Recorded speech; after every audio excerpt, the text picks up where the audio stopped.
Video में हम प्रश्नावली 4.1 का एनसीईआरटी क्लास 10 का क्वेश्चन हम सोल्व कर रहे हैं। इसमें पहला क्वेश्चन कर रहा है कि जांच कीजिए कि क्या निम्न द्विघात समीकरण है। ये जो क्वेश्चन है, क्या ये द्विघात समीकरण है। तो हम जानते हैं कि द्विघात समीकरण कोई भी बीजीय व्यंजक होता है यदि जो सबसे अधिक पावर है पूरे बहुपद के हर एक पद में से सबसे अधिक पावर अगर जो 2 होगा, 2 से ज़्यादा पावर नहीं होगा, तो वह बहुपद क्या होगा, द्विघात बहुपद होगा, है ना। द्विघात बहुपद या द्विघात समीकरण कह सकते हैं। जब बराबर रहेगा बीजीय व्यंजक में कहीं बराबर का साइन रहता है तो वो द्विघात समीकरण कहलाएगा जिसका घात 2 हो, है ना। तो हम वही देखेंगे कि घात कितना आता है, किसी भी बीजीय व्यंजक का घात कितना आता है। जितना चर का अधिकतम पावर होता है वही घात होता है ना। तो हम इसको एक्सपेंड करते हैं पहले लिख करके। x + 1 का होल स्क्वायर है और ये क्या है 2 × x - 3। तो हम इसको a + b के होल स्क्वायर पर तोड़ेंगे तो a + b के होल स्क्वायर और क्या होता है a²। तो ये a² होगा +2 फार्मूला से इंटू a × b। ये दशमलव नहीं है, ये यहाँ पर गुना का चिन्ह है, ये इंटू का है मतलब यहाँ पर गुना का चिन्ह है। बराबर 2 इसको गुना करेंगे तो 2x होगा -6। तो इसको गुना करेंगे तो क्या होगा 2x और ये होगा x², ठीक है, प्लस फिर 2x - 6। जब हम इसको ये वाला 2x को दाएं तरफ लाएंगे क्या होगा x² बराबर 2x और ये 2x कैंसिल होगा -6, तो ये कट जाएगा तो x² बराबर कितना बचेगा -6। ये हो गया। और जब हम इसको बाएं तरफ लाएंगे तो क्या होगा x² + 6 बराबर 0। तो हम देख रहे हैं कि ये सबसे सिंप्लीफाई फॉर्मेट में बीजीय व्यंजक आया है, उसका x के अधिकतम पावर कितना है 2 है। x का अधिकतम पावर 2 है, इसमें तो कुछ है ही नहीं x का पावर। तो सबसे अधिकतम पावर ये पूरे समीकरण में सबसे अधिकतम पावर 2 है, तो मतलब अधिकतम पावर ही घात होता है। तो इस जो ये समीकरण है उसका घात 2 है, तो दो घात है तो ये द्विघात समीकरण हो गया, है ना। वैसा समीकरण जिसका घात 2 है उसे क्या कहेंगे द्विघात समीकरण। तो लिखेंगे कि यह द्विघात समीकरण है, यह द्विघात समीकरण है, ठीक है। इसी तरह से हम दूसरा क्वेश्चन भी सोल्व करेंगे और दूसरा तीसरा सारा क्वेश्चन सोल्व करेंगे इसी तरह से। तो दूसरा क्वेश्चन में क्या लिखा हुआ है, दूसरा क्वेश्चन में लिखा हुआ है x² - 2x बराबर -2 × 3 - x, ये लिखा हुआ है। तो इसको भी चेक करेंगे, ठीक है। तो x² - 2x इधर रहेगा और बाएं तरफ क्या होगा -3 × 2 तो -6 और माइनस प्लस में 2x हो जाएगा, ठीक है। तो ये सारा टर्म को हम बाएं तरफ लाएंगे तो क्या होगा x²। देखो ये प्लस में है, जब बाएं तरफ आएगा तो माइनस में हो जाएगा, तो ये 2x हो गया। और ये जो प्लस में इसको हम इधर लिखेंगे तो क्या होगा -2x और ये दाएं तरफ माइनस में है, तो जब बराबर के बाएं तरफ आएगा तो क्या होगा प्लस में हो जाएगा बराबर। इधर तो कुछ भी नहीं बचा, ये सब तो मैंने बाएं तरफ कर दिया, तो इधर क्या होगा 0 होगा, ठीक है। तो -2 और -2 कितना हुआ 4, तो x² - 4x + 6 बराबर 0। देखो इस पद में भी देखो इसमें x के पावर कुछ नहीं तो 1 है, इसमें x के पावर 0 है, इसमें x के पावर 2 है। तो पूरे समीकरण में सबसे ज़्यादा x के पावर 2 ना है, सबसे ज़्यादा x के पावर 2 है। तो जितना सबसे अधिक पावर 2 होता है तो वही घात होता है। तो सबसे अधिक पावर 2 है तो इस समीकरण का घात 2 हो गया। तो मतलब यह द्विघात समीकरण है, यह द्विघात समीकरण है, ठीक है। इसी तरह से हम तीसरा भी चेक करेंगे, तीसरा क्वेश्चन भी चेक करेंगे। तीसरा क्वेश्चन क्या लिखा हुआ है, तीसरा क्वेश्चन में कह रहा है x - 2 × x + 1 बराबर x - 1 × x + 3। तो हम इसको गुना करते हैं, जब गुना करेंगे तो क्या होगा x × x x² x × +1 तो +x -2 × x तो -2x -2 × +1 तो -2, फिर x × x तो x² हो जाएगा x × +3 एक्स गुना प्लस 3 तो प्लस 3x और माइनस में x हो जाएगा -1 गुना x तो -x, फिर ये -1 गुना प्लस 3 तो -3।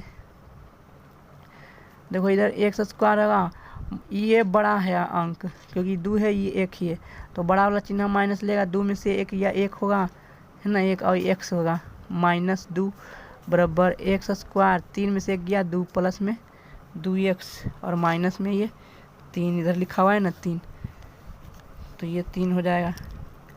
देखो ये सारा ये पद जो है बाएं तरफ लाएंगे तो क्या होगा, एक्स स्क्वायर ये हो गया और जब इसको इधर लाएंगे तो -x स्क्वायर होगा क्योंकि इधर दाएं तरफ में प्लस है तो बाएं तरफ में माइनस होगा। फिर ये -x है, जब इसको हम बाएं तरफ लाएंगे तो माइनस में 2x होगा, ये भी माइनस में है तो जब बाएं तरफ लाएंगे तो प्लस में हो जाएगा।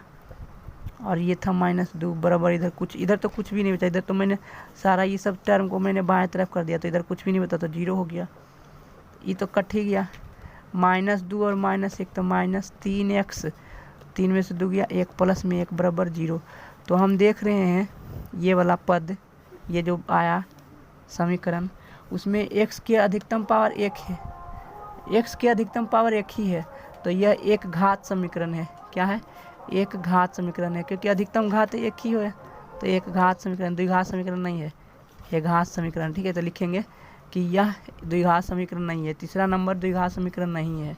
ठीक है, तो मैं नेक्स्ट जो चौथा नंबर क्वेश्चन अगले पेज पर सॉल्व करता हूँ। इस क्वेश्चन में भी हम उसी तरह से चेक करेंगे। सबसे पहले दोनों को गुना करते हैं, दोनों तरफ x गुना 2x क्या होगा 2x स्क्वायर, फिर x गुना +1 तो क्या होगा x गुना 1 तो क्या होगा x, -3 गुना 2 तो -6x है ना, -3 गुना 2x तो -6, -3 गुना 1 तो -3 बराबर x गुना x तो x स्क्वायर, x गुना 5 तो 5x। जब हम ये सारा पद को बाएं तरफ लाएंगे, पहले मैं इधर माइनस कर देता हूँ, ये 2x स्क्वायर ही रहेगा, छो बड़ा है तो छो का चिन्ह लगेगा और चिन्ह आगे रहता है तो माइनस है तो माइनस लिखेंगे, 6 में से 1 जाएगा तो माइनस में 5x हो जाएगा -3। फिर देखो ये प्लस में 5x है तो बाएं तरफ आएगा तो माइनस में 5x होगा। ठीक है, ये भी x स्क्वायर प्लस में है तो इधर लाएंगे तो क्या होगा माइनस में x स्क्वायर, बाएं तरफ लाएंगे तो, और इधर तो कुछ भी नहीं बचा तो 0। देखो 2 में से यहाँ पर 2x स्क्वायर है, यहाँ पर 1x स्क्वायर, तो 2 में से 1 जाएगा तो 1 बचेगा x स्क्वायर, -5 और -5 तो -10x और -3 बराबर 0। तो देखो इसमें x की अधिकतम पावर कितना है 2, अधिक से अधिक पावर 2 ही ना है, तो ये समीकरण द्विघात समीकरण है। अधिक पावर ही अधिक घात होता है, जितना अधिक पावर होता है उतना घात होता है, तो इसका अधिक पावर 2 है तो घात 2 हो गया, तो इस समीकरण का घात 2 है तो मतलब यह द्विघात समीकरण है, यह द्विघात समीकरण है क्योंकि इस समीकरण के चर का अधिकतम घात 2 है ना, इस समीकरण के चर का अधिकतम घात कितना है 2 है, तो ये हमारा आंसर हो गया। अब हम 5वां नंबर क्वेश्चन इसी पहले का ही पहला के 5वां ही हम क्वेश्चन सोल्व कर रहे हैं लिख करके। 5वां में क्या करा 2x - 1 इंटू x - 3 बराबर x + 5 इंटू x - 1। ठीक है, तो इसको भी हम चेक करेंगे, सारा इसी तरह से चेक करना पड़ेगा, उतना हार्ड है नहीं, बस मल्टीप्लाई करने के लिए आना चाहिए। तो 2x इंटू एक्स क्या होगा 2x स्क्वायर और 2x को गुना करेंगे 3 के साथ -3 3 के साथ तो -6x हो जाएगा, 2x गुना 3 तो -6x, फिर 1 को गुना करेंगे x के साथ तो -x होगा, फिर -1 को गुना करेंगे 3 के साथ तो माइनस प्लस हो जाएगा 3 हो जाएगा, x गुना x स्क्वायर, x गुना -1 तो -x, 5 गुना 1 तो +5x, फिर 5 गुना -1 तो -5, ये 2x स्क्वायर हो गया, ये 6x 7 हो गया 7x, इधर प्लस में 3 होगा, इधर क्या होगा x स्क्वायर, 5 में से 5 में से 1 गया 4x माइनस 5। अब मैं इस सारे टर्म को बाएं तरफ लाता हूँ तो ये प्लस में इधर आके क्या होगा माइनस में। फिर इसको मैं बाएं तरफ लाऊंगा तो 7x माइनस 4x। माइनस से तो जब बाएं तरफ लाएंगे तो क्या होगा प्लस में, तो 5 मैंने प्लस में लिख दिया। अब तो इधर कुछ भी नहीं बचा, सारा ये टर्म मैंने बाएं तरफ कर दिया तो दाएं तरफ तो 0 ही बचेगा ना। 2 में से 1 गया x स्क्वायर, 7 4 11x 5 3 8 बराबर 0। तो ये भी द्विघात समीकरण है ना, यह भी द्विघात समीकरण है क्योंकि अधिकतम पावर कितना है 2 है, तो ये भी द्विघात समीकरण है। ठीक है, अब 6ठा नंबर क्वेश्चन मैं लिखता हूँ। 6ठा नंबर क्वेश्चन में क्या कह रहा है, x square plus 3x plus 1 बराबर x माइनस 1 का होल स्क्वायर। ठीक है, तो सबसे पहले हम सिंप्लीफाई करेंगे। जब तक सिंप्लीफाई नहीं करेंगे हमको पता कैसे चलेगा कि ये द्विघात समीकरण है या नहीं है, घात हम कैसे नहीं देख पाएंगे। तो सबसे पहले हम सिंप्लीफाई करते हैं। ये तो एक्स स्क्वायर ही रहेगा plus 3x plus 1 is equal to a minus b का होल स्क्वायर। तो क्या होगा a square minus 2 into a into b, ये एक जो बी है प्लस बी स्क्वायर। ठीक है, हो गया। तो इधर तो x square plus 3x plus 1 ही रहेगा, इधर x square minus 2x plus 1 होगा।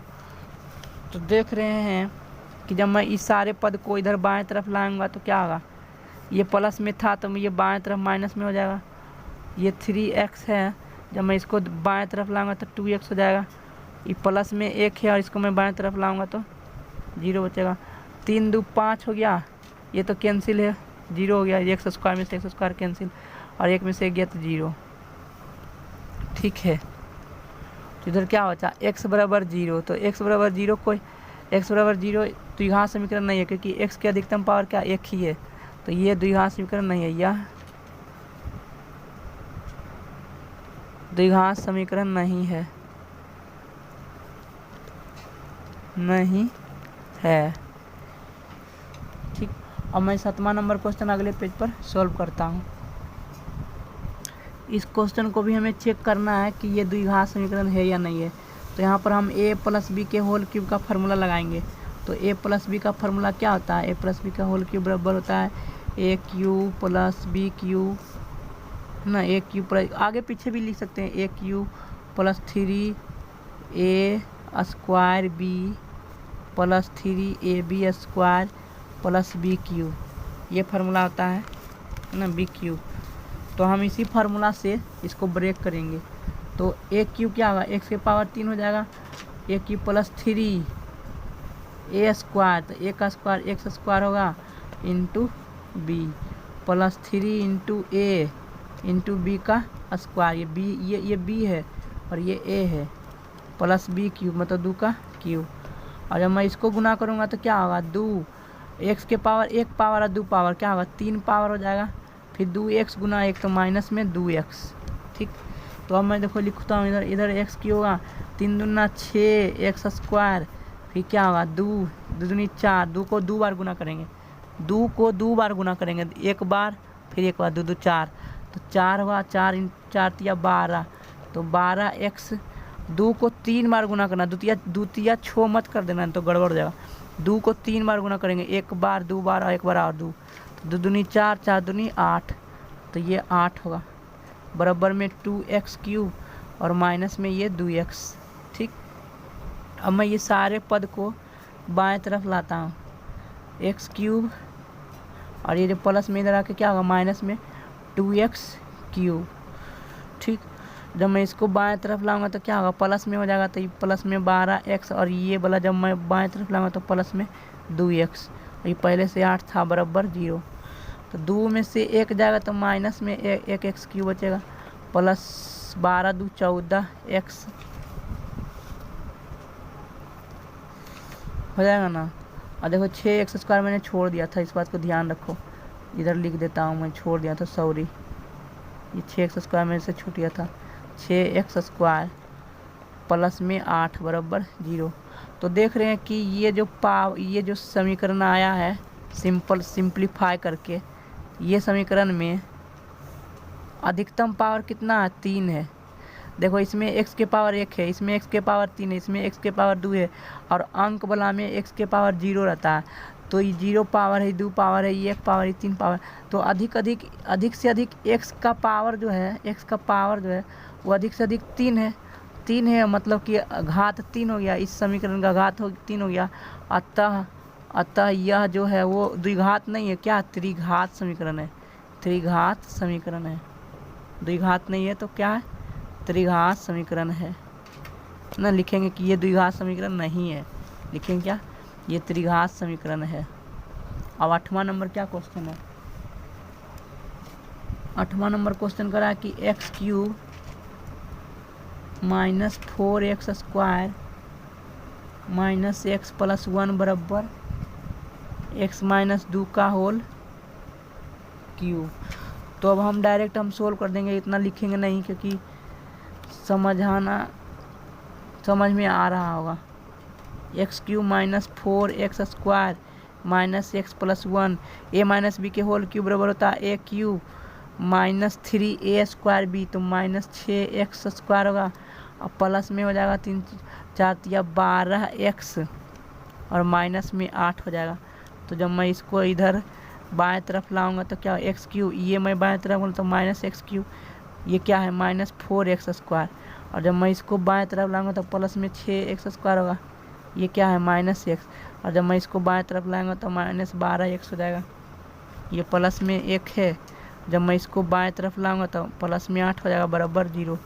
तो देखो एक्स क्यूब कैंसिल हो गया तो 0 हो जाएगा, 6 में से 4 गया, 2x square 12x 13 minus 13x और प्लस में क्या हो जाएगा, ये 8 9 बराबर 0। तो क्या समीकरण बचा, इतना ही ना बचा, वो तो 0 हो गया, ये तो 0 हो गया। तो इसमें x के अधिकतम पावर कितना है, इसमें अधिकतम पावर 2 है, क्योंकि x के पावर 2 है, इसमें x के पावर 1 है, इसमें x के पावर 0 है, तो अधिकतम पावर 2 है। अतः यह द्विघात समीकरण है, द्विघात समीकरण है। ठीक है, तो ये हमारा आंसर हो गया। अब हम दूसरा के पहला अगला पेज पर सॉल्व करते हैं। दूसरा के पहला क्वेश्चन को ध्यान से पढ़ो। लिखा हुआ है एक आयताकार भूखंड का क्षेत्रफल, एक आयताकार भूखंड है इस तरह से, है ना, उसका क्षेत्रफल दिया हुआ है क्वेश्चन में कि 528 मीटर स्क्वायर है ना। और क्वेश्चन में कह रहा है कि जो खेत है, खेत की लंबाई जो है वो चौड़ाई के दुगना से एक अधिक है ना। किससे, चौड़ाई के दुगना से अधिक, तो जिसके दुगना, जिसके आधा तिहैया होता है उसको मानते हैं, है ना। इस बात को ध्यान रखो, यही कंसेप्ट है, जिसका दुगना, जिसका 3 गुना, जिससे अधिक रहता है उसको मानते हैं। तो चौड़ाई से दुगना है ना, तो चौड़ाई को मानेंगे कि माना कि आयताकार भूखंड, है ना, आयताकार भूखंड की चौड़ाई, है ना, आयताकार भूखंड की चौड़ाई x मीटर है।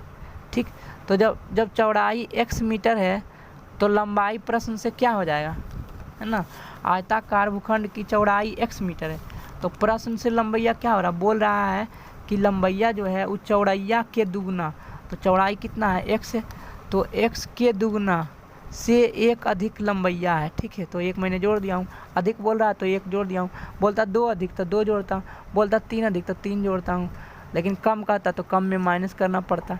तो ये मेरा लंबैया हो गया, है ना, 2x + 1। अब प्रश्न से बोल रहा है क्षेत्रफल दिया हुआ है, तो क्षेत्रफल बराबर मैं फार्मूला जानता हूँ, कि लंबाई गुने चौड़ाई होता है ना। आयत के क्षेत्रफल क्या होता है, आयताकार है तो आयत का क्षेत्रफल बराबर क्या होता है, लंबाई गुने चौड़ाई। ठीक है, क्षेत्रफल दिया हुआ, क्षेत्रफल क्वेश्चन में दिया हुआ है कि 528 है। ठीक है, क्वेश्चन में दिया हुआ 528 क्षेत्रफल। ठीक, और लंबैया मैं यहाँ लिख दिया हूँ 2x + 1, चौड़ैया कितना है x, तो इसी को हम द्विघात समीकरण के फॉर्मेट में बना देंगे। तो जब मैं इसको गुना करूँगा तो क्या होगा, x गुना 2x, 2x स्क्वायर x गुना 1 तो क्या प्लस x, इधर 528 है। अब मैं क्या करता हूँ, इसको दाएं तरफ भेज देता हूँ तो इधर 0 बचेगा, तो क्या होगा 2x स्क्वायर प्लस x, और इधर प्लस में है इधर आके क्या माइनस में होगा 528। तो मैं इसको ऐसे भी लिख सकता हूँ कि 2x स्क्वायर प्लस में x माइनस 528 बराबर 0। तो यही मेरा द्विघात समीकरण बन गया जिसे हमें बनाना था। द्विघात समीकरण ही बनाना था, मैंने बना दिया, यही आंसर हो गया। ठीक है, इसी तरह मैं दूसरा नंबर क्वेश्चन सॉल्व कर रहा हूँ। दूसरा नंबर क्वेश्चन में क्या कह रहा है, दूसरा नंबर क्वेश्चन में कह रहा है कि दो क्रमागत धनात्मक पूर्णांकों का गुणनफल 306 है, तो हमें पूर्णांकों ज्ञात करना है। देखो क्रमागत पूर्णांक है, तो क्रमागत पूर्णांक हम कैसे मानेंगे। देखो अक्रमागत मतलब जैसे कि मान लो कि 1 6 है, तो 6 के बाद तुरंत क्रमागत क्या होगा, 6 के बाद कौन सा आएगा 7 है ना, तो 6 के बाद 7 आया। इसी तरह से क्रमागत होता है, मतलब कि 1 के बाद 1 लगातार, जैसे 10 हुआ तो 10 के आगे क्या होगा 11, तो क्रमागत। तो हम देख रहे हैं कि 1 जोड़ दिया जाता है ना, कोई भी अगर जो पहली संख्या कुछ माने हैं 6 माने हैं तो 1 जोड़ देंगे तो अगली संख्या निकल जाएगा। तो दो क्रमागत संख्या तो उसमें से एगो मानेंगे तो दूसरा 1 जोड़ करके निकल जाएगा। तो माना कि पहली है ना, पहली क्रमागत संख्या क्या होगा, पहली क्रमागत संख्या बराबर x, तो दूसरी क्रमागत संख्या 1 जोड़ देंगे, इसी में 6 में 1 जोड़ते तो 7 आता है ना, तो इसी तरह से 1 जोड़ देंगे तो दूसरा क्रमागत संख्या निकल जाएगा। तो दूसरी क्रमागत संख्या क्या होगा, x में से 1 जोड़ देंगे तो ये दूसरी क्रमागत संख्या निकल गया। और क्वेश्चन में कह रहा है प्रश्न से कि दोनों का गुणनफल है ना, पहली जो क्रमागत संख्या है और दूसरी क्रमागत संख्या दोनों का गुणनफल दिया हुआ है ना, दोनों का गुणनफल कितना दिया 306 दिया हुआ है क्वेश्चन में। ठीक है, तो हम दोनों को गुना कर देंगे। पहला संख्या क्या है x है और उसको गुना कर देंगे x प्लस 1 से है ना, तो यहाँ पर बन जाएगा। तो x गुना x करेंगे तो x स्क्वायर होगा, x गुना 1 करेंगे तो प्लस x होगा, और ये देखो ये दाएं तरफ है, तो जब बाएं तरफ लाएंगे तो माइनस में 306 हो जाएगा, और इधर तो अब कुछ नहीं बचेगा 0 बचेगा। तो यही मेरा समीकरण बन गया, और यही मेरे को बनाना था द्विघात समीकरण, तो मैंने द्विघात समीकरण बना दिया हूँ। ठीक, इसी तरह से तीसरा नंबर क्वेश्चन जो है मैं उसको सॉल्व करता हूँ। अभी तीसरा नंबर क्वेश्चन अगले पेज पर सॉल्व करता हूँ। तीसरा नंबर क्वेश्चन में कह रहा है दूसरा के तीसरा कि रोहन की माँ उससे मतलब रोहन से 26 वर्ष बड़ी है ना। तो जब भी इस तरह का रहेगा कि किससे बड़ा है किससे छोटा है तो उसी को मानेंगे ना। मैंने अभी तुरंत कंसेप्ट बताया हूँ कि जिससे बड़ा रहे जिससे छोटा रहे या जिसका दुगना रहे जिसका 3 गुना रहे उसी को मानते हैं। तो रोहन से बड़ा है तो रोहन को मानेंगे। माना कि रोहन की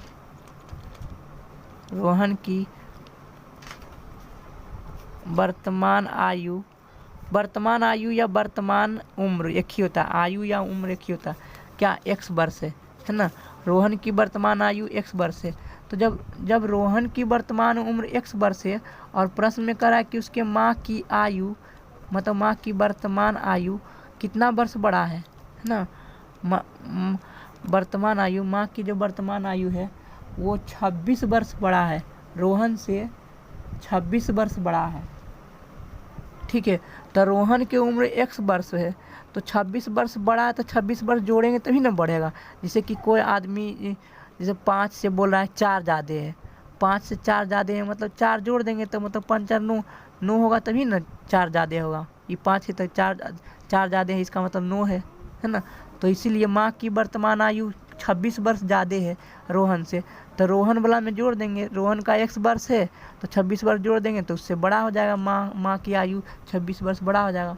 और प्रश्न से बोल रहा है कि दोनों के है ना उनकी आयु का गुणनफल अब से 3 वर्ष बाद 360 हो जाएगा। ठीक है, अभी इसका उम्र कितना है, एक तरफ लिखता हूँ रोहन और एक तरफ लिखता हूँ माँ, है ना। तो 3 वर्ष बाद, तो किसी भी आदमी का जब उम्र बढ़ता है तो ये संसार में एक आदमी का थोड़ी उम्र बढ़ेगा तो सभी का ना बढ़ेगा। जैसे कि मेरा 5 वर्ष बढ़ा तो मेरे दोस्त हैं उसके भी तो 5 वर्ष बढ़ेंगे एक साथ, है ना।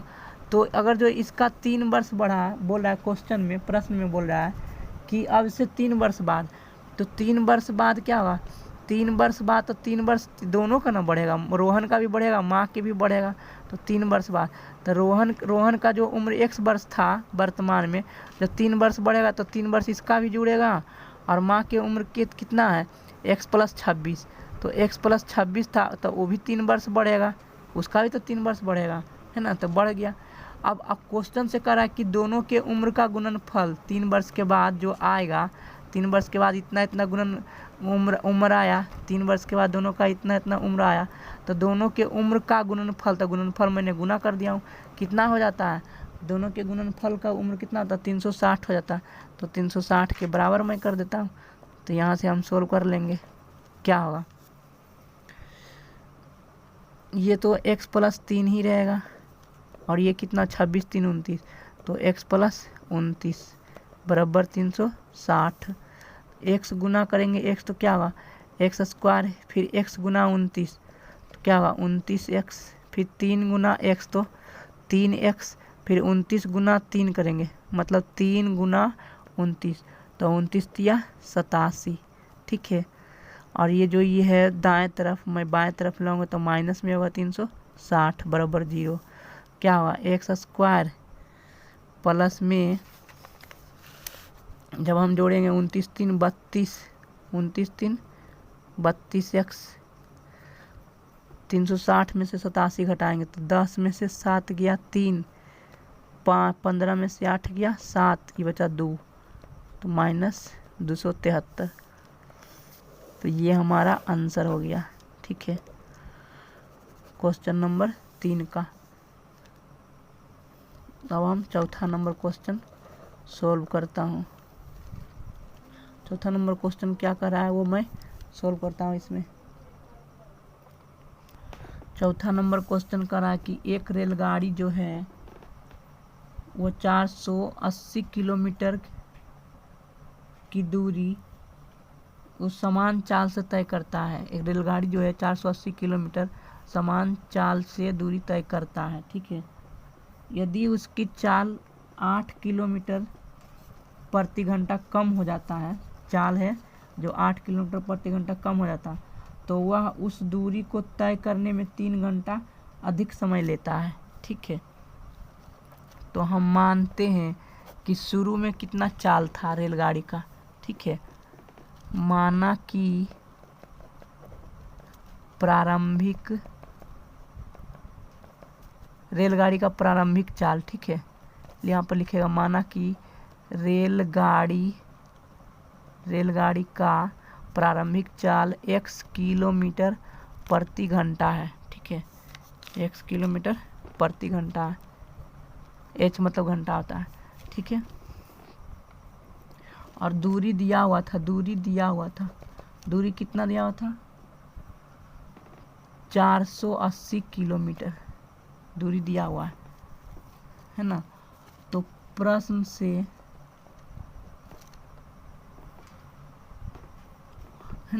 से बोल रहा है कि अगर अगर चाल देखो, चाल x दिया हुआ है, दूरी इतना दिया हुआ है, तो समय बराबर क्या होता है, समय बराबर होता है दूरी बटे चाल। तो एकदम सही टाइम, वास्तविक टाइम कितना होगा ना, सही समय कितना होगा दूरी बटे चाल। तो दूरी दिया हुआ 480 और चाल एकदम प्रारंभिक चाल मतलब वास्तविक चाल x है, तो इतना समय लगा है ना, दूरी बटे चाल कर दें तो इतना समय लगा। ठीक, इतना घंटा लगा समय। लेकिन क्वेश्चन से बोल रहा है, प्रश्न से बोल रहा है कि अगर जो चाल 8 किलोमीटर कम हो जाता है ना, चाल जो है वो 8 किलोमीटर कम हो जाता, तो नया चाल क्या होगा, नई चाल क्या होगा, x माइनस 8 किलोमीटर प्रति घंटा हो जाएगा। नया चाल क्या होगा, 108 किलोमीटर प्रति घंटा। ठीक है, तो अब फिर फार्मूला लगाएंगे, समय बराबर क्या हो जाएगा, समय बराबर दूरी बटे चाल। तो दूरी तो वही था 480 ही था, और अब चाल, नया जो चाल कितना है, x माइनस 8 है, तो इतना समय लगा।